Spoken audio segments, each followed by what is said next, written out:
Nicolas, deixa eu aproveitar aqui, porque o Diga. Rafael Rodrigues quer saber se a liberação das emendas parlamentares é a nova corrupção institucionalizada. Com toda certeza.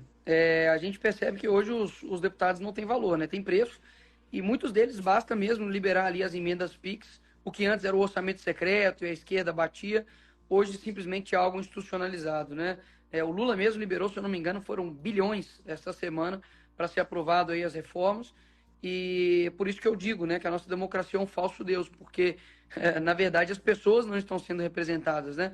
Elas ganham a confiança, e quando o deputado chega aqui no Congresso, ele simplesmente vota não de acordo com o seu eleitor, mas de acordo com o presidente que está no poder. Então, são pessoas que em breve também não ocuparão mais esses cargos, mas está à mercê de cada um que está aqui, né? De fato, parar de colocar tantos homens fracos no poder, porque a gente está vendo o problema que gera isso para a nossa nação. Nicolas, o que você está pretendendo, de que forma você está pretendendo agir na eleição municipal? Nas Então, eleições municipais do ano que vem, né? Sim, irei fazer um trabalho forte em Minas Gerais, até mesmo porque Minas perdeu, né, as eleições para o Lula, e Minas é um reflexo do que é o Brasil, né, em miniatura. Então, irei, né, terei candidatos, tanto a vereadores quanto a prefeitos. Quero, no mínimo, ter 10 aí vereadores em cada estado para eu apoiar, assim, de forma ostensiva, para poder fazer candidatos bem votados, bem representados, principalmente elegendo jovens, porque eu acredito que, não somente jovem por qualquer jovem, porque idade muitas vezes não reflete também caráter e força. Nós temos pessoas mais velhas que não têm caráter, e nós temos também pessoas mais novas que não têm caráter. Então, vai ser uma seleção realmente apurada para eu conseguir ter bons candidatos. E aquilo, né? A gente sabe que no meio dessas escolhas aí sempre tem aquele que trai, aquele que chega lá e faz algo de errado. Mas eu digo o seguinte: é igual um casamento, né? Aquele que trai não tá errado, né? Aquele que é traído, na verdade, perdão, não tá errado. É aquele que traiu a confiança que está errado, né? Então, quem confia não tá errado. Quem traiu a confiança que está errado. Então, se Jesus, né, escolheu 12 e um traiu ele, nessas escolhas políticas que nós vamos fazer aí, provavelmente também vão ter essas maçãs podres, mas tentarei ao máximo fazer um filtro para poder levantar boas pessoas. Sairei também de Minas para ir em outros estados, por exemplo, o delegado Ramagem, que sai aí, acredito, como prefeito do Rio de Janeiro. Irei com certeza ao Rio fazer campanha para ele, porque ele é um cara espetacular. Felipe Barros também deve vir a prefeito de Londrina, André Fernandes também do Ceará, enfim, Fortaleza. Então, é fundamental a gente levantar pessoas, porque o prefeito vereador é quem está na ponta mesmo. Ô, Nicolas, muitos deputados federais que têm a sua linha pretendem disputar cargos executivos agora na eleição municipal, em grandes cidades. Você citou alguns, né? Sim, acho importante. Eu acredito que sim, eu acredito que sim. Nós temos, estou tentando lembrar aqui de alguns, Jordi também acredito que saia por Niterói. Enfim, temos muitos deputados. Eu acredito que a gente tem que ocupar espaço, como você disse, né? A política não tem vácuo. Se você não ocupa, outra pessoa irá ocupar. E também peço coragem também para os que estão aqui também. Belo Horizonte, né? O Bruno Engler, também prefeito também de Belo Horizonte, que encara um desafio gigantesco, né? A prefeitura de BH é a quarta com maior arrecadação no Brasil, 104 bilhões, e o Gayer também ali em Goiânia. Enfim, são muitas vozes que têm se levantado, mas também encorajo as pessoas que estão aqui também, para, se caso tenham vontade de entrar na política, para que entrem, porque caso contrário, vão entrar pessoas e elas vão ocupar o espaço, não vai ficar vazio. E tem mais, né, Nicolas? A gente não pode perder de vista isso aí que temos lembrado ao longo dessa conversa. Não adianta ficar de ressaca. Não adianta ficar de ressaca, está durando muito. Sabe, o povo não está proibido ainda, pelo menos, e isso ele deve garantir, esse direito. O povo, as ruas estão liberadas. O povo pode voltar a ocupá-las sim, não precisa temer isso aí, é hora de parar. Mas, Augusto, não só as ruas, tá? Nós vamos ocupar os conselhos tutelares, Perfeito, como nós ocupamos agora. como aconteceu. A gente precisa ocupar os sindicatos, precisamos ocupar os seminários que tem dentro das universidades, precisamos ocupar os DAs, os DCEs, precisamos ocupar o âmbito da produção cultural, teatro, produção artística, literária, nos livros. Eu fui, por exemplo, na Bienal do Livro no Rio de Janeiro e, meu amigo, os caras simplesmente tentaram fechar o meu stand 3 vezes, porque a fila estava gigantesca, a fila estava gigantesca e começou a dar uma confusão danada quando eu cheguei e tal, e ficamos ali 5 horas autografando livros, e em volta parecia que eu estava, meu amigo, parecia que eu estava assim, dentro de uma universidade pública, porque de fato era só a esquerda. Então, se a gente não ocupar esse espaço, eles vão ocupar. Então, brasileiro, para também de só pensar de 2 em 2 anos. É isso aí. Porque o povo é que não falta, não. Para apoiar os nossos candidatos, isso aí, povo não falta. Verdade. Povo não falta. Então, nos outros países você tem candidatos à procura de povo. Aqui você tem povo esperando candidatos. Que o povo tenta, o povo, a renovação do Congresso, como você sabe, ela é alta, a taxa é alta. O brasileiro ele é teimoso, ele trocou, foi traído, vamos lá, tentativa e erro. Sim. Eu lembro aqui que nós nos conhecemos e foi um caso de simpatia à primeira vista, né? No programa da Antônia Fontenelle. Aí eu cheguei, vi um jovem vereador por Belo Horizonte e já pressenti, esse garoto aí vai longe. Quantos votos você teve na eleição, Nicolas? Já disse aqui que foram mais de 1.400.000. 1 milhão, para ser mais exato, 1.492.087 votos. Está aí mais uma marca do bom político. A gente tem que dar todos os algarismos, né? Não é mais de 1.400.000, não, é um por um. Exatamente. Sem um centavo, hein, Augusto Nunes, de dinheiro público, sem um centavo de dinheiro público, abrir vaquinha para poder conseguir aí o dinheiro para poder fazer a campanha, uma campanha, se eu não me engano, a mais barata, né? E pela segunda vez, né? A gente tem conseguido aí atingir marcas e é um fruto, né? De um trabalho, de uma representatividade, e acho que também que um voto também digamos, de pessoas que estão cansadas, né? De políticos que não os representam, né? Então surge aí com uma esperança também para as pessoas aí, e eu agradeço muito por isso.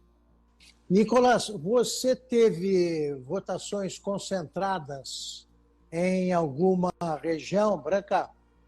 Sim. Eu tive votos em todos os municípios de Minas Gerais, mas o que eu mais tive foi na capital, Belo Horizonte, cerca de 306 mil votos somente na capital. E você não gastou nada só recorrendo a vaquinhas, Nicolas? Sim, exato. Fui abrir uma vaquinha, tinha algumas pessoas também, empresários, pessoas que eu nem conhecia, que queriam ajudar, é claro, e depositaram, e eu fui fazendo a minha campanha conforme o dinheiro que tinha em caixa, né? Com as pessoas da minha igreja ajudando, com os meus amigos, minha família. A gente rodou mais de 70 cidades fazendo campanha aqui em Minas Gerais. E depois também que acabou também a campanha, a gente rodou também, né, para poder fazer a campanha para o Bolsonaro. Inclusive rodamos todas as capitais do Nordeste. Assim, no último dia nós reunimos 12 mil jovens em São Luís do Maranhão, né, terra do agora ministro Flávio Dino. E foi uma esperança assim muito grande que a gente teve de, por mais que nós perdemos a batalha, a gente não perdeu a guerra. Perfeito. Nicolas, depois de um ano no Congresso, eu queria te ouvir sobre o seguinte: o que você imaginava encontrar e o que você de fato encontrou? Se isso te decepcionou, te surpreendeu, conta para mim. Para nós, vou pelo mais fácil primeiro. De fato, me decepcionei muito em saber que a nossa democracia ela é um falso Deus. As pessoas não entendem como que funciona o jogo político. Infelizmente, está na mão de pouquíssimas pessoas a decisão de milhões de vidas, né, que são os brasileiros. E isso, muitas das vezes, magoa, né, o deputado, porque a gente fica impotente diante de algumas situações. Algumas outras situações eu não deixei de representar, não deixei de falar, porque eu não fui eleito para poder bater ponto aqui na Câmara dos Deputados, mas sim representar as pessoas. Então eu acho que a virtude, né, que Deus dá para cada um de nós, algum eles dá para mais, né, e acredito que a coragem é uma que o Senhor me contemplou. Então tenho feito isso, mas ainda assim é difícil você mostrar o real cenário do que acontece aqui.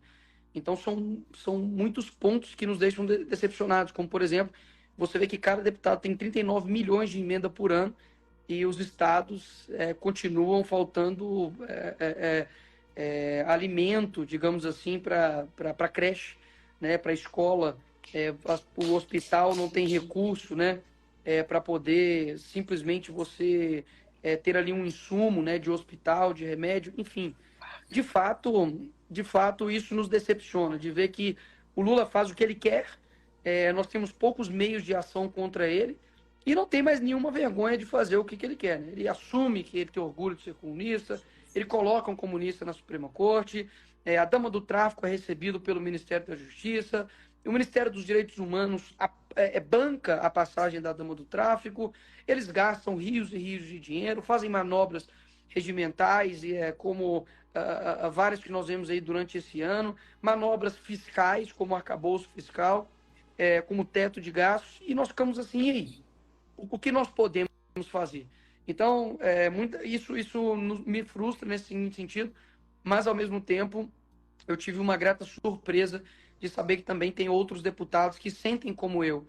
Graças a Deus, Augusto, eu nunca me sentei em uma roda onde teve ali propostas escusas, onde teve ofertas de dinheiro, de emenda. Pelo contrário, as pessoas que me cercam são pessoas que realmente estão preocupadas com o Brasil. E quem dera se essas pessoas estivessem em posição de poder, porque aí, de fato, a gente teria um melhor Brasil do que a gente tem hoje.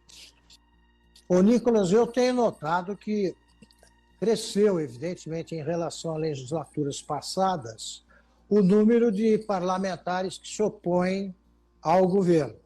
Agora, qual é o tamanho real da oposição na Câmara hoje? Esses deputados que você sabe que agem como você. Você tem uma linha oposicionista clara e defende um programa. São poucos, são muitos deputados? São poucos. Eu acredito que não passa de 100, até mesmo porque muitos que, inclusive, foram eleitos na pauta conservadora de direita já foram comprados, até mesmo porque eles não têm valor, né, têm preço. E, Augusto, uma das coisas que as pessoas, né, quando nós ganhamos, as pessoas levantaram isso dizendo é o maior congresso conservador de toda a história, como se fosse um sinônimo de que ter mais conservadores seria ter um poder real sobre o Congresso, o que é uma mentira escandalosa. Mas, de fato, nós temos o Congresso, o maior Congresso conservador da história. Ontem eu tinha R$1.000, hoje eu tenho 10 mil. Eu estou mais rico do que antes, mas eu estou longe de ser milionário. Então, basicamente foi isso que aconteceu. Nós temos diversos deputados hoje que não é como antigamente, como Bolsonaro, como outros ali que eram conservadores, como o Enéas, o próprio, Mar Feliciano, enfim, vários outros que eram da direita, faziam oposição, mas eram pouquíssimos. Hoje, todas as comissões há oposição, o que não significa de que há, de fato, um poder real sobre as decisões, porque nós não temos os presidentes das casas, é um trabalho que nós, como direita, temos que fazer. Nós conseguimos algumas comissões importantes, como a Comissão de Fiscalização e Controle, que hoje a presidente é a deputada Bia Kicis. Ano que vem, provavelmente, nós teremos a CCJ. Então, é um trabalho que está sendo feito, mas os meios de ação, STF, PGR agora, Ministério Público, o Judiciário em si, de fato, está tomado de pessoas de esquerda, e daí que vem, para mim, o grande poder. Porque prefeito passa. Ele ganha, mas ele perde, depois ele passa. O presidente também, o governador também, o vereador também. Mas o judiciário, quando ele entra, ele fica anos. Não é à toa que o Dino vai ficar até 2043. Que é uma coisa dura de lembrar. Muita gente está querendo saber, Nicolas, como é que foi hoje. Hoje houve muito movimento lá e você foi um dos protagonistas. Você estava lá brigando no bom sentido, pela boa causa. Conta pra gente. Nós tivemos uma recepção calorosa ali pro Lula. Quando o Bolsonaro foi na Câmara nos últimos 4 anos, ele foi recebido aos gritos de genocida e fascista, né? E eu simplesmente disse aquilo que eu acredito que de fato o Lula é, né? Um condenado por 3 instâncias, que nada mais é do que um ladrão. Roubou os cofres públicos e eles querem até mesmo nos impedir de dizer isso, né? Deputados serem impedidos de dizer isso. E no momento ali acalorado, veio um deputado do PT, Quaquá, do PT do Rio de Janeiro, e começou a me xingar ali, ah, você é um viadinho, você e aí pode, né? E aí xingar isso pode. Usar a homossexualidade, né, como um ataque pode. Ele chamou isso e tal, ignorei, mas um deputado que estava ao meu lado falou, pô, para com isso, cara, e tudo, botou a mão assim nele, para poder pedir para ele parar, e nisso ele deu um tapão na cara do deputado. E aí, na hora, o Lira, inclusive, viu, foi testemunha disso. Teve ali a confusão, logo depois de um pouco tempo, uma assessora começou a me xingar também. E aí eu falei, olha, você é funcionária da casa, poxa, você pode fazer isso, né? Enfim, e também foi retirado, então, obviamente, né, ali há muitos conflitos ideológicos e acontecer isso é normal, mas a partir para a agressão de fato é algo absurdo, até mesmo porque se fosse eu dando um tapa na cara de um petista, acabava a sessão, Augusto. Acabava, eu seria preso, a esquerda iria fazer um rebuliço, porque de fato não pode acontecer isso. Eu acompanhei o deputado Messias Donato, que é do Espírito Santo, um cara super equilibrado, não reagiu, que eu assim o admiro por isso. E nós fomos até a corregedoria, deixamos uma representação e depois eles seguiram para a delegacia. E espero, né, que ele seja cassado. Se eu não me engano, é o vice-líder do PT. E a esquerda pode tudo, né? Eu estava falando aqui antes de você chegar, Augusto, de que assim, o que é necessário para um deputado, senador de esquerda ser cassado? Ou assim, existe alguém de esquerda que foi cassado? Porque afinal de contas, nós vemos Janones envolvido em rachadinha. Nós temos agora esse deputado também do PT agredindo um deputado fisicamente. Nós temos aí escândalos de corrupção não tão antigos, como dinheiro na cueca, pessoas que tiveram escândalos de corrupção na época do Covid, com respiradores. E esse pessoal simplesmente parece que tem um salvo-conduto porque é de esquerda. Então, de fato, assim, me parece que não tem mais nada a ser feito para alguém de esquerda ser condenado, né? Deram uma facada no Bolsonaro, e ele era filiado ao PSOL e nada foi feito até hoje. Então, para mim, realmente não há limites mais para alguém de esquerda fazer algo ruim.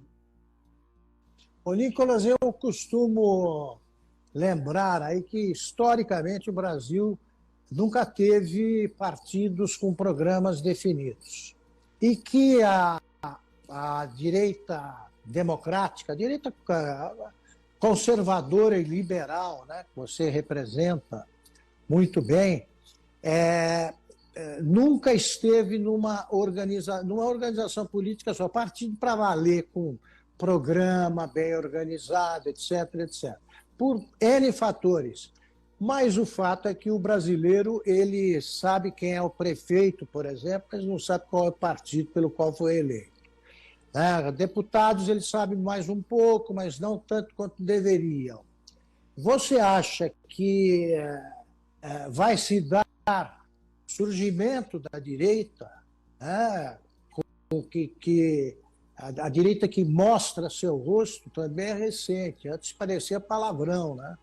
Cara de direita e tal, normal, é a direita que defende a democracia. A esquerda não quer saber. Sim. Você acha que o PL vai se transformar nesse partido, tende a se transformar, se esforça para isso? Como é que você vê o partido a que você pertence? Eu vejo o seguinte, a esquerda ela tem 3 coisas que ou nós não temos ou nos falta. Primeiro, com relação à paciência, né? O Lula ele é muito paciente. Tem vídeos dele em 96 dizendo que o plano dele era para 20, 30, 40 anos de implementar o socialismo aqui no Brasil. E nós, digamos assim, que nós temos aí 5 anos de direita no nosso país, e nós simplesmente estamos assim completamente desesperados porque a esquerda retomou ao poder. Então é necessário ter uma paciência não passiva, mas ativa, de saber que há todo um trabalho a ser feito, não somente no campo político, de eleger vereadores, prefeitos, deputados, senadores, governadores, e presidente, mas também no campo cultural, porque o campo cultural é o que mais influencia disparado o coração e alma das pessoas. Segunda coisa, a esquerda ela é genuína, né? Vejo muitas pessoas que são conservadoras, mas não conservam nada. Isso é ruim, porque isso acaba construindo uma casa em cima da areia. Então nós precisamos ser conservadores genuínos. Nós temos vários artistas de esquerda que pregam promiscuidade, sabe, um monte de patifaria e vivem isso. Então eles são, no mínimo, genuínos. E muitos de nós, talvez não. Nós precisamos conservar, de fato, os nossos princípios, valores, a nossa família, para que o conservadorismo, de fato, seja algo genuíno para as pessoas e não somente uma embalagem boa, mas com conteúdo ruim. E o terceiro é o tempo. A esquerda tem mais tempo que nós. Mas hoje, Augusto, eu estava lá na frente do Lula, tem até um vídeo, o pessoal gravou, e eu falei com ele, olha, fique em paz, Lula. Um dia você vai sair daí. Eu tenho 27 anos e daqui 30 você não vai estar mais aqui. Eu parei para pensar nisso. Eu vi as pessoas que estavam sentadas naquela mesa diretora, Alckmin, Simone Tebet, né, que até pouco tempo estava falando que o Lula fez parte do escândalo de corrupção, sabe, Haddad, enfim. Eu olhei e falei assim, daqui uns 30 anos esses caras não vão estar mais aqui. Nós precisamos formar novas pessoas. Então, o PL tem feito isso. Os deputados do PL também, Jair Bolsonaro, nas suas viagens, a própria Michelle também tem levantado pessoas, mulheres principalmente, para poder fazer isso. Então, eu encho meu coração de esperança nesse sentido, de saber que aquilo que foi entregue para mim, pelo menos eu estou fazendo, sabe? O Senhor não pede para você carregar a cruz do outro, não, Ele pede para você carregar a tua cruz. A minha cruz eu estou carregando, sabe? Tem 3 anos que eu separo os finais de semana da minha vida, que eu poderia estar de lazer, tenho 27 anos, fazer qualquer coisa, e tenho ministrado em igreja sobre o cristão e a política, com maioria de jovens. Tem um livro sobre isso, sabe? Que é best-seller. Tem um curso também, assim, eu tenho me movimentado para fazer o meu chamado, porque eu acho que quando a gente foca em nós, a gente para de ficar ocupando nossa cabeça com o outro e o propósito do outro. Então, se cada um de fato focar no propósito de cada um, as coisas vão andar e nós vamos mudar isso. Você, por exemplo, sou um jornalista que, assim, Augusto, é bom ser entrevistado por você, né? Eu conheço muitas pessoas que falam, todo dia eu vejo lá, né? O pessoal do Oeste acompanha lá. E assim, nós não sabemos a extensão da nossa influência. Então, por isso que a gente não pode parar. Se o Lula tivesse parado, ele não teria virado presidente 3 vezes do Brasil. Então, assim, a nossa influência ela pode chegar em patamares para talvez a gente não vire presidente da República, mas talvez através do nosso trabalho a gente consiga levantar uma pessoa que vire presidente da República. Então, eu fico animado, eu fico esperançoso com isso. E quanto pior fica, isso pode parecer meio maluco, mas quanto pior fica, eu vejo que fica melhor de batalhar. A gente sabe quem é quem, Augusto. A gente tem visto pessoas lá, né, mandando mensagens de que está tranquilo, né, o voto é secreto, pessoas sendo expostas, pessoas que enganaram outras pessoas, e hoje está ficando às claras. Vocês estão vendo de fato quem é corajoso e quem não é. Isso é bom numa guerra, para ver quem de fato está do lado nosso. Então, lógico que eu não quero que as coisas piorem, mas se piorar, saiba que, e como cristão não posso deixar de falar isso, que eu acredito que Deus ele nos dá também os mecanismos para poder vencer essa guerra. Por isso que eu deposito minha confiança não em partido, tá? Mas em pessoas. Eu concordo inteiramente com você. Eu acho que, por exemplo, a direita, né, nós todos precisamos aprender que o tempo histórico é muito maior, né, e, portanto, é medido por outro calendário. E o que na nossa vida parece muito é um cisco na história. Passa rápido, mas a gente perde também. Uma derrota é uma derrota temporária, sempre. Você lembrou muito bem o negócio do Lula. Ele foi candidato derrotado em 82 a governador de São Paulo. Se elegeu deputado, disse que tinha mais de 300 picaretas no Congresso, não foi candidato à reeleição. Depois ele disputou a eleição de 89, perdeu, disputou de 94, perdeu, disputou de 98, perdeu e se elegeu. Então, a direita já conseguiu eleger. Foi preso, foi solto pela lei do CEP, né? Essa é uma maravilha, não pode ser Curitiba, Brasília. Essa foi uma das decisões mais cínicas que eu já vi. Agora, o que você está dizendo é perfeito. Não pode recuar pela simples razão de que, se você recua, o espaço não fica vago, eles avançam, como tem procurado avançar. Você está de parabéns por essa resistência, que é permanente. Sim. É o nosso destino. Eu vejo jornalistas da minha geração que foram tão valentes, entre aspas, quando havia por trás uma sustentação jurídica, proteção jurídica que tinham os jornalistas, eles bancavam o valente. Agora, eles ignoram a morte do Clériston da Cunha. Não se faz o barulho que foi feito quando morreu Vladimir Herzog. E é um brasileiro morto por motivos políticos e com requintes de perversidade, que é uma expressão que a gente sempre usa para bandido, né? E agora é a justiça que age assim. Nós temos ministros do Supremo que perseguem deputados que foram anistiados pelo presidente, rasgam a Constituição. Esse tipo de comportamento supremo eu nunca vi. Eu estou vendo pela primeira vez. E a covardia da imprensa, eu repito o que você disse, né? A coragem é a maior das virtudes, porque é a mãe de todas. Sem coragem, você não faz com que seja real a virtude que você aparentemente tem. Então é hora de resistir, sim. É o que tem Muitas que vezes, fazer. Augusto, eu vejo as pessoas assim desanimadas, né, no sentido de resistir para quê? Estamos lutando pelo quê? E assim, eu acho isso tão egoísta, porque assim, Deus, ele não está pedindo para a gente pegarem armas, assim como foi os nossos antepassados, para poder conquistar liberdade, né? Segunda Guerra Mundial, por exemplo, as pessoas estavam lutando contra um tirânico, né? Queria dominar o mundo com uma ideologia, inclusive prima, né, do socialismo. Mas hoje, basicamente, Deus está pedindo para as pessoas terem coragem de dizer a verdade. Ninguém está pedindo para poder pegar em armas, para suportar frio, calor, para poder você se alimentar mal, para você deixar sua família ficar horas, anos, meses em um campo de guerra. Não.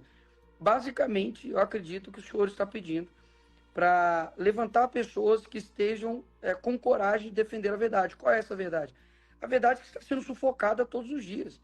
Como, por exemplo, de que uma pessoa morreu por uma negligência jurídica. Poderia ter sido o meu pai, o teu pai, um irmão, um colega, um amigo, um parente, um tio, e foi uma família hoje, está chorando, literalmente, com uma pena, sentença de morte para o pai dela, porque simplesmente não deu o aval de soltura dessa pessoa que já tinha 2 meses. Então, o que nós estamos lutando, afinal? Nós estamos lutando também hoje pela nossa liberdade. Pela nossa liberdade de trabalhar, pela nossa liberdade de conquistar as coisas, pela nossa liberdade de expressão, a nossa liberdade religiosa. Hoje pode falar de padre, pode falar de pastor, pode falar mal de qualquer pessoa, de cristão, chamar de xenófobo, de intolerante, de homofóbico, de preconceituoso, de tudo. Mas ai de você, se você falar contra as minorias, né? Falar contra o ativismo LGBT, falar contra o feminismo, falar contra as pessoas que abortam, falar contra o Lula, falar contra o STF. Que democracia é essa que você não pode falar sobre as urnas? Questionar.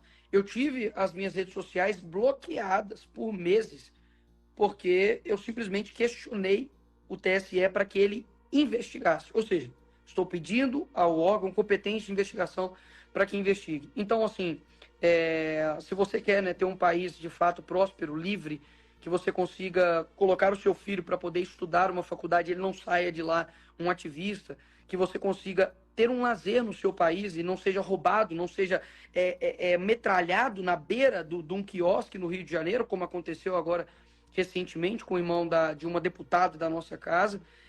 Se você não quer, né, que você vá para um show, como aconteceu também no Rio de Janeiro, de um cara esfaquear você enquanto você está indo para o show porque quer roubar os seus bens, isso tudo é reflexo das pessoas que estão no poder. Hoje, assim, eu não sei vocês que estão aí na live, mas O que eu sinto é que o crime organizado está completamente confortável com a situação e com o governo que nós estamos aí. Não oferecem nenhum tipo de perigo ao crime organizado. E o crime organizado já está se infiltrando aí em organismos políticos, instituições políticas. Já elege prefeitos, já elege deputados, tem ambições maiores que isso. Está evidente isso aí, a polícia paulista sabe disso com muita clareza, oferece provas e a gente vê o governo mais interessado com a chamada conversa cabulosa. Agora, deixa eu te perguntar uma coisa. A tua geração, ela foi bombardeada por mentiras. Os caras contam a história conforme interessa a ideologia, e mentem para burro. Você tem professores que não te ajudam, que desinformam, esse sim. Como é que você escapou disso? Eu acredito que é o papel da família. Isso, a minha família foi essencial nisso aí, juntamente com a igreja, né? Igreja, eu não digo igreja quatro paredes, mas igreja pessoas. Eu nasci num lar cristão, os meus pais são também, né, obviamente, cristãos, evangélicos, e desde criança fui à escola dominical, né, que é um momento de ensino ali da palavra na igreja. E durante a minha adolescência, eu confesso que assim nunca flertei com a esquerda, sempre me questionei assim, né, aquelas coisas básicas de adolescente quando aprende socialismo, né, do tipo todo mundo vai ser igual. Eu falava, mas todo mundo vai ser igual? Como é que um neurocirurgião vai ganhar o mesmo que talvez uma pessoa que executa um trabalho mais simples? Eram questões pequenas, né, para um adolescente, mas já questionava. E até que um tio meu chamado Matias me apresentou o Olavo e eu confesso que primeiro foi um choque, porque eu falei, meu Deus, esse cara fala muito palavrão, mas ao mesmo tempo eu vi que ele falava bastantes verdades. E foi então que eu comecei a entender que havia algo além do que somente, digamos assim, algo muito profundo, que era, no caso, a escola de Frankfurt, o próprio Antônio Gramsci, a hegemonia cultural, todas as modificações que aconteceram na sociedade não foram um mero acaso. E desde então eu me, digamos assim, me dediquei a esse estudo. Então eu já cheguei na faculdade, me formei em Direito pela PUC Minas, me formei na faculdade, passei por, digamos ali, foi o meu deserto, porque eu acredito que antes de Deus te colocar em público, ele te testa no privado, né? Davi, antes de matar Golias, ele matou um urso e um leão. E o meu urso e o leão foi, de fato, a escola, a universidade, porque se vocês acham que a Câmara, né, que tem ali figuras exóticas, né, Janone, Jandira, vocês acham que aquilo dali são pessoas, digamos assim, ativistas da esquerda, porque vocês não viram um professor dentro de sala de aula. Vocês não têm ideia o que é capaz uma sala de aula fazer com você que pensa diferente. Então, ali, de fato, meu caráter foi colocado à prova e, graças a Deus, eu resisti. E isso me fez me tornar quem eu sou. Então, eu dou graças ao meu pai, à minha mãe, que me ensinaram, né, com amor, mas com correção também, eu estar no caminho correto. E dou graças a Deus, né, pelos nãos que meu pai e minha mãe me deram durante toda a minha vida, os conselhos dos meus tios, o apoio da minha igreja, as orações, para que hoje, né, eu entenda que não é sobre mim e que também não é por mim. É que, de fato, existe algo maior dentro de mim chamado Espírito Santo que me conduz aí.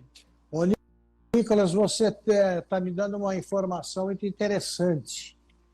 Quando eu fiz faculdade, eu entrei na faculdade em 1968, que foi um ano de ebulição no Brasil. Para você ter uma ideia, a direita da faculdade era o Partidão, Partido Comunista Brasileiro. Nem existia alguém dizendo, olha, eu não sou comunista. Todo mundo tinha que ser comunista de alguma dessas facções. Eram grupelhos e tal. Os professores procuravam, em vão, botar a tua cabeça no lugar. Agora você já está me dizendo que os professores recepcionam os alunos prontos para deformar a cabeça deles, né? Na faculdade, são muitos os que conseguem resistir a esse tipo de deformação, como foi o teu caso? São pouquíssimos. Tem uma pesquisa, Augusto, que eu até falo em minhas palestras, que 70% dos jovens cristãos que entram na faculdade abandonam a sua fé. Nós estamos falando assim de uma porcentagem gigantesca, 70% dos jovens cristãos que entram na universidade e abandonam a fé. Por quê? Porque o brasileiro, a ignorância é considerada uma autoridade intelectual, né? Não conhecer sobre as coisas, me parece que você é um gênio, né? Ah, não sei sobre isso, não sei sobre aquilo, é fruto de... Parece que você é uma autoridade intelectual quando você é ignorante. E a igreja, principalmente, que nós somos majoritariamente cristãos, a igreja teve um papel assim omisso quanto à alimentação da intelectualidade dos cristãos. Então, o menino sabe orar, o menino sabe jejuar, ele sabe de muitas coisas, mas ele não alimenta o intelecto dele. E o que a consequência disso é de que na faculdade eles vão fazer de tudo, repito, de tudo, e eles têm paciência. Se um dia você não ceder, se no mês que vem você não ceder, eles vão continuar até você ceder. Não é à toa que quando eu comecei lá a PUC, a gente tinha uma célula, que era tipo uma reunião assim de pessoas para falar sobre Jesus, a gente tocava violão, e das 10, 12 pessoas que começaram ali, pouquíssimas continuaram. Inclusive, muitas pessoas viraram inimigas, né, da fé cristã. Então, assim, hoje, de fato, são poucos que resistem à universidade, porque é um ambiente, assim, completamente hostil a quem pensa diferente deles. E é um tanto quanto um sinal de que a igreja foi omissa, de que quem criou as universidades fomos nós, cristãos. E hoje ela está sendo usada para destruir quem a originou. É por isso que é fundamental a gente dar um jeito de disseminar aí a verdade e de alertar, né? Essas pessoas, por engano, elas cometem, tomara que escapem disso em pouco tempo, porque essa é a escuridão, né? Essa é a escuridão. E você ainda acreditar que existe o comunista do bem, como diz o presidente Lula, e chamar de extrema-direita e fascista os que lutam pela liberdade, é um negócio que poderia ser percebido aí por mais gente, né? Sim. E não muda, né? A Bíblia ela é mais atual do que o jornal de amanhã cedo, né? Como diz Billy Graham. Oséias 4,6 fala que o meu povo perece por falta de conhecimento. Não fala que o meu povo perece por falta de cesta básica, que o meu povo perece por falta de entretenimento. Não, perece por falta de conhecimento. Então hoje não é diferente. O povo perece por falta de conhecimento. Exato. Quantas pessoas agora, né, estão se sentindo enganadas, né? Porque foram pessoas que acreditaram que o Lula iria ter responsabilidade com as finanças, de que a geladeira não iria ficar mais cara, de que receberia uma picanha, de que o Bolsa Família dele não seria cortado, enfim. Então nós estamos percebendo que no fim das contas o conhecimento de fato é o que nos faz sermos livres. Olha só, Nicolas, eu lembro sempre isso nos programas de que participo. O que a gente diz é o básico. Nós fazemos mais constatações aí do que montamos teoria e tal. Por exemplo, o Brasil não tem liberdade, o Brasil não é um país livre, não é uma democracia. O Brasil não permite a liberdade de expressão. O Brasil, a gente está mostrando tudo. Responsável supremo, omissão dos líderes do legislativo, a alegria cúmplice do executivo e tal. Nós estamos apenas fazendo constatações. Como o resto da imprensa não faz mais, isso aí fica parecendo uma tremenda novidade, né? São os que nós não temos trabalho nenhum para pegar isso aí, não precisa ter furo de reportagem. Eles não deram sequer os jornais, esses convencionais que estão morrendo, programas de televisão, não mencionaram o nome do Clériston. Eu fui ver a revista Veja, onde eu trabalhei durante tempo, que representava, de alguma forma, o conservadorismo brasileiro, o conservadorismo liberal. A edição inteira da semana eu não acreditei quando cheguei ao fim. Eu não tinha ouvido outra vez. Não aparecia nem na seção datas e tal. A gente não tem que olhar só o que aparece nos jornais, né? Também o que não está aparecendo. Não para não dar. São poucos os programas, poucos os jornalistas que divulgam a verdade. Inclusive, enquanto, Augusto, o Clériston estava sendo sepultado e eu estava lá no seu velório, o Alexandre de Moraes estava sendo condecorado pelo Lula. Para mim, assim, Exatamente. isso foi um momento realmente que você pode ser de esquerda, você pode não gostar de mim, você pode, sabe, não gostar do Bolsonaro, enfim. Mas você analisar o caso concreto do Clériston, você vê que de fato um inocente morreu porque uma pessoa não deu a liberdade para ele que estava garantida. Ele, ele estava trabalhando, foi até o Congresso, tem nenhuma prova foi anexada de que ele quebrou absolutamente nada. Ele estava preso há mais de 8 meses, foi atendido 33 vezes, porque ele já tinha problemas cardíacos, e até ele chegar ao ponto de morrer. E pessoas também que estavam lá dentro, quando ele morreu, também tentaram suicídio. Estão assim, passando por dificuldades com psiquiatras e sua família vivendo assim realmente de apoio de outras pessoas. Basicamente, são muitas histórias que estão sendo escondidas das pessoas, porque a esquerda ela tem a grande capacidade de pegar pessoas que não são ninguém e transformar elas em heróis nacionais ou mundiais, como Che Guevara, que matava homossexuais e hoje é adorado por boa parte deles. Pegar pessoas como Marielle Franco, que a morte dela é uma tragédia, muito embora a morte ela não tenha a capacidade de apagar quem você foi em vida, né? A morte não é Claro. um salvo-conduto. E a gente percebe que era uma pessoa que apoiava o aborto, uma pessoa que era do partido do PSOL, que também apoia, né, ditaduras aí, como a Venezuela, e simplesmente fazem dela um símbolo nacional, né? Ou pelo menos tentam. Enquanto o Clériston, né, que foi um pai de família, que agora deixou 2 filhas e uma viúva, não se é tocado nesse assunto, né? Por quê? Porque tem lado. Então, realmente, não é só o que está na TV, é o que eles escondem que realmente diz sobre a nossa mídia também. Agora, o que nos deve sustentar aí nessa briga, Nicolas, é o seguinte: isso eu posso te garantir pelo tempo de vida, só que eu tenho mais que você é um jovem, os fatos não morrem, a verdade não morre. Ela pode parecer que desmaiou durante um tempo, mas ela prevalece, não adianta brigar com fatos. Exemplo, é possível que o Nero tenha sido popular, Calígula, podem ter sido populares na época deles. Hoje você olha para trás e sabe perfeitamente quem eles são. O Sim. Stalin e o Hitler foram adorados pelo povo ali. Hoje sabemos quem eles são. Eu acho que, eu não tenho dúvida, eu lamento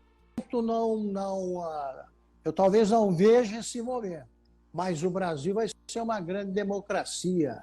E a gente tem que trabalhar para construir isso aí, porque os nossos filhos e netos não merecem o país em que nós vivemos. Por isso você está de parabéns pela tua briga, que é uma briga nossa, né? Estamos juntos. E Augusto, obrigado, eu que agradeço aí, nunca imaginei receber elogios aí de você, ter essa audiência aqui, confesso que assim, eu fico com o meu pé extremamente no chão, não deixando que nada tome o meu coração, mas assim, eu tenho algo para falar para você aí também, que quer desistir, de que se você fizer isso, sabe que você vai estar fazendo exatamente o que seu inimigo quer. O Lula quer que a gente desista. O Lula quer que a gente pare de denunciar o que ele está fazendo. Então, eu lamento te confessar isso, mas se você está sendo fraco, você está sendo mais fraco do que o teu próprio inimigo. Ah, eu odeio o Lula, tá bom, mas ele tem mais resiliência que você. Mas ele tem mais persistência que você. Ou seja, a forma de ganhar deles não é desistindo. Não é dizendo, olha, esse pessoal é muito forte. É continuando. Então, assim, eu não quero dar esse gostinho para eles. E sei também que aquilo que a gente faz, como diz o Máximos, né, no Gladiador, tudo que a gente faz ecoa pela eternidade. Eu não sei qual, de fato, é o propósito final de todos nós, mas eu acredito que muitas das vezes não diz respeito a nós, diz respeito a inspirar a outras pessoas, né? A coragem que eu tenho hoje, que eu faço hoje, não é necessariamente porque é o certo a se fazer e que eu quero ser corajoso, mas porque eu sei que através da minha coragem isso possa iluminar, isso possa inspirar coragem em outras pessoas, seja de um jornalista, de um menino de 12 anos de idade que está com dificuldade para enfrentar o professor, seja alguém que está na faculdade, seja alguém que... Enfim, eu não sei a extensão da nossa influência, então por isso que eu não posso desistir. E a história vai ser contada por quem? A história, nós vamos contar a nossa história dizendo, olha, o Lula realmente era muito forte, a esquerda era muito organizada e nós desistimos no meio do caminho. Você pode contar essa história. Eu não quero contar essa história para o meu filho e se for necessário passar qualquer tipo de sacrifício, eu sei que eu não vim aqui para essa terra aqui ser feliz, eu falo com isso assim, com a maior tranquilidade do mundo, converso isso com a minha esposa e não busco martírio, tá, para todo mundo que está aqui, não busco ser caçado, não busco ser preso, nada disso. Isso seria antinatural da minha parte. Mas uma coisa que eu tenho clara no meu coração, na minha alma, é de que não há nenhum homem que fez algo grandioso que não tenha também sofrido um sacrifício grandioso. E quando eu acho que está difícil para mim, eu olho para Cristo. Ele sim, né, conseguiu carregar todos os pecados do mundo, conseguiu, foi morto, depois ressuscitou. Então, o meu sacrifício é muito pouco perante daquilo que meu Salvador fez por mim. Eu não tenho direito de ter uma vida só e ser frouxo. Pô, eu não quero ser frouxo. Eu quero, no mínimo, ser lembrado por aquele que não desistiu. Isso aí. Eu também tenho vergonha de não ter coragem. Então não tem a menor possibilidade de eu desistir, não. Nicolas, deixa eu aproveitar aqui, porque o Rafael Rodrigues quer saber se a liberação de das emendas parlamentares é a nova corrupção institucionalizada. Com toda certeza. A gente percebe que hoje os deputados não têm valor, né? Tem preço, e muitos deles basta mesmo liberar ali as emendas PIX, o que antes era o orçamento secreto e a esquerda batia, hoje simplesmente é algo institucionalizado, né? O Lula mesmo liberou, se eu não me engano, foram bilhões essa semana para ser aprovado aí as reformas, e por isso que eu digo, né, que a nossa democracia é um falso Deus, porque, na verdade, as pessoas não estão sendo representadas, né? Elas ganham a confiança e quando o deputado chega aqui no Congresso, ele simplesmente vota não de acordo com o seu eleitor, mas de acordo com o presidente que está no poder. Então, são pessoas que em breve também não ocuparão mais esses cargos, mas está à mercê de cada um que está aqui, né? De fato, parar de colocar tantos homens fracos no poder, porque a gente está vendo o problema que gera isso para a nossa nação. Nicolas, o que você está pretendendo, de que forma você está pretendendo agir na eleição municipal? Nas eleições municipais do ano que vem, né? Sim, irei fazer um trabalho forte em Minas Gerais, até mesmo porque Minas perdeu, né, as eleições para o Lula, e Minas é um reflexo do que é o Brasil, né, em miniatura. Então, irei, né, terei candidatos, tanto a vereadores quanto a prefeitos. Quero, no mínimo, ter 10 aí vereadores em cada estado para eu apoiar, assim, de forma ostensiva, para poder fazer candidatos bem votados, bem representados, principalmente elegendo jovens, porque eu acredito que, não somente jovem por qualquer jovem, porque idade muitas vezes não reflete também caráter e força. Nós temos pessoas mais velhas que não têm caráter e nós temos também pessoas mais novas que não têm caráter. Então, vai ser uma seleção realmente apurada para eu conseguir ter bons candidatos. E aquilo, né? A gente sabe que no meio dessas escolhas aí sempre tem aquele que trai, aquele que chega lá e faz algo de errado, mas eu digo o seguinte: é igual um casamento, né? Aquele que trai não está errado, né? Aquele que é traído, na verdade, perdão, não está errado. É aquele que traiu a confiança que está errado, né? Então, quem confia não está errado. Quem traiu a confiança está errado. Então, se Jesus, né, escolheu 12 e um traiu ele, nessas escolhas políticas que nós vamos fazer aí, provavelmente também vão ter essas maçãs podres, mas tentarei ao máximo fazer um filtro para poder levantar boas pessoas. Sairei também de Minas para ir em outros estados, por exemplo, o delegado Ramagem, que sai aí, acredito, como prefeito do Rio de Janeiro. Irei, com certeza, ao Rio fazer campanha para ele, porque ele é um cara espetacular. Felipe Barros também deve vir a prefeito de Londrina, André Fernandes também do Ceará, enfim, Fortaleza. Então, é fundamental a gente levantar pessoas, porque o prefeito vereador é quem está na ponta mesmo. Ô, Nicolas, muitos deputados federais que têm a sua linha, pretendem disputar cargos executivos agora na eleição municipal, em grandes cidades. Você citou alguns, né? Sim, eu Acho importante acredito que isso. sim, eu acredito que sim. Nós temos, eu estou tentando lembrar aqui de alguns, Jordi também acredito que saia por Niterói. Enfim, temos muitos deputados. Eu acredito que a gente tem que ocupar espaço, como você disse, né? A política não tem vácuo. Se você não ocupa, outra pessoa irá ocupar. E também peço coragem também para os que estão aqui também. Belo Horizonte, né? O Bruno Engler, também prefeito também de Belo Horizonte, que encara um desafio gigantesco, né? A prefeitura de BH é a quarta com maior arrecadação no Brasil, 104 bilhões, e o Gayer também ali em Goiânia. Enfim, são muitas vozes que têm se levantado, mas também encorajo as pessoas que estão aqui também para, se caso tenham vontade de entrar na política, para que entrem, porque caso contrário vão entrar pessoas e elas vão ocupar o espaço, não vai ficar vazio. E tem mais, né, Nicolas? A gente não pode perder de vista isso aí que temos lembrado ao longo dessa conversa. Não adianta ficar de ressaca. Não adianta ficar de ressaca, está durando muito.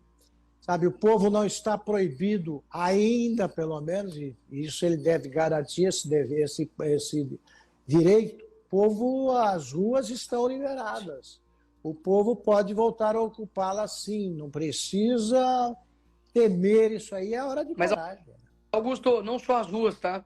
Nós vamos ocupar os conselhos tutelares, como nós ocupamos agora. Como A gente aconteceu. precisa ocupar os sindicatos, precisamos ocupar os seminários que tem dentro das universidades, precisamos ocupar os DAs, os DCEs, precisamos ocupar o âmbito da produção cultural, teatro, produção artística, literária, nos livros. Eu fui, por exemplo, na Bienal do Livro, no Rio de Janeiro, e, meu amigo, os caras simplesmente tentaram fechar o meu stand 3 vezes, porque a fila estava gigantesca, a fila estava gigantesca, e começou a dar uma confusão danada quando eu cheguei e tal, e ficamos ali 5 horas autografando livros, e em volta, parecia que eu estava, meu amigo, parecia que eu estava, assim, dentro de uma universidade pública, porque de fato era só a esquerda. Então, se a gente não ocupar esse espaço, eles vão ocupar. Então, brasileiro, para também de só pensar de 2 em 2 anos. É isso aí. Porque o povo é que não falta, não. Para apoiar os nossos candidatos, isso aí, povo não falta. Verdade. Povo não falta. Então, nos outros países você tem candidatos à procura de povo. Aqui você tem povo esperando candidatos. Que o povo tenta, a renovação do Congresso, como você sabe, ela é alta, a taxa é alta. O brasileiro ele é teimoso, ele trocou, foi traído, vamos lá, tentativa e erro. Sim. Que nós nos conhecemos, e foi um caso de simpatia à primeira vista, né? No programa da Antônia Fontenelle. Aí eu cheguei e vi um jovem vereador por Belo Horizonte e já pressenti, esse garoto aí vai longe. Quantos votos você teve na eleição, Nicolas? Já disse aqui que foram mais de 1.400.000. 1 milhão, para ser mais exato, 1.492.087 votos. Está aí mais uma marca do bom político. A gente tem que dar todos os algarismos, né? Não é mais de 1.400.000, não, é um por um. Exatamente. Sem um centavo, hein, Augusto Nunes, de dinheiro público, sem um centavo de dinheiro público, abrir vaquinha para poder conseguir aí o dinheiro para poder fazer a campanha. Agora, o que nos deve sustentar aí nessa briga, Nicolas, é o seguinte: isso eu posso te garantir pelo tempo de vida, só que eu tenho mais que você é um jovem. Os fatos não morrem, a verdade não morre. Ela pode parecer que desmaiou durante um tempo, mas ela prevalece. Não adianta brigar com fatos. Exemplo, é possível que o Nero tenha sido popular, Calígula, podem ter sido populares na época deles. Hoje você olha para trás e sabe perfeitamente quem eles são. O Sim. Stalin e o Hitler foram adorados pelo povo ali. Hoje sabemos quem eles são. Eu acho que, eu não tenho dúvida, eu lamento momento eu talvez não veja esse momento, mas o Brasil vai ser uma grande democracia. E a gente tem que trabalhar para construir isso aí, porque os nossos filhos e netos não merecem o país em que nós vivemos. Por isso você está de parabéns pela tua briga, que é uma briga nossa, né? Estamos juntos. E Augusto, obrigado, eu que agradeço aí, nunca imaginei receber elogios aí de você, ter essa audiência aqui, confesso que assim, eu fico com o meu pé extremamente no chão, não deixando que nada tome o meu coração, mas assim, eu tenho algo para falar para você aí também, que quer desistir, de que se você fizer isso, sabe que você vai estar fazendo exatamente o que seu inimigo quer. O Lula quer que a gente desista, o Lula quer que a gente pare de denunciar o que ele está fazendo. Então, eu lamento te confessar isso, mas se você está sendo fraco, você está sendo mais fraco do que o teu próprio inimigo. Ah, eu odeio o Lula, tá bom, mas ele tem mais resiliência que você, mas ele tem mais persistência que você. Ou seja, a forma de ganhar deles não é desistindo, não é dizendo, olha, esse pessoal é muito forte. Continuando. Então, assim, eu não quero dar esse gostinho para eles e sei também que aquilo que a gente faz, como diz o Máximos, né, no Gladiador, tudo que a gente faz ecoa pela eternidade. Eu não sei qual, de fato, é o propósito final de todos nós, mas eu acredito que muitas das vezes não diz respeito a nós, diz respeito a inspirar a outras pessoas, né? A coragem que eu tenho hoje, que eu faço hoje, não é necessariamente porque é o certo a se fazer e que eu quero ser corajoso, mas porque eu sei que através da minha coragem isso possa iluminar, isso possa inspirar a coragem em outras pessoas, seja de um jornalista, de um menino de 12 anos de idade que está com dificuldade para enfrentar o professor, seja alguém que está na faculdade, seja alguém que... Enfim, eu não sei a extensão da nossa influência, então por isso que eu não posso desistir. E a história vai ser contada por quem? Nós vamos contar a nossa história dizendo, olha, o Lula realmente era muito forte, a esquerda era muito organizada e nós desistimos no meio do caminho. Você pode contar essa história. Eu não quero contar essa história para o meu filho e se for necessário passar qualquer tipo de sacrifício, eu sei que eu não vim aqui para essa terra aqui ser feliz, eu falo com isso assim, com a maior tranquilidade do mundo, converso isso com a minha esposa e não busco martírio, tá, para todo mundo que está aqui, não busco ser caçado, não busco ser preso, nada disso. Isso seria antinatural da minha parte. Mas uma coisa que eu tenho clara no meu coração, na minha alma, é de que não há nenhum homem que fez algo grandioso que não tenha também sofrido um sacrifício grandioso. E quando eu acho que está difícil para mim, eu olho para Cristo. Ele sim, né, conseguiu carregar todos os pecados do mundo, foi morto, depois ressuscitou. Então, o meu sacrifício é muito pouco perante daquilo que meu Salvador fez por mim. Eu não tenho direito de ter uma vida só e ser frouxo. Pô, eu não quero ser frouxo. Eu quero, no mínimo, ser lembrado por aquele que não desistiu. Isso aí. Eu também tenho vergonha de não ter coragem. Então não tem a menor possibilidade de eu desistir, não.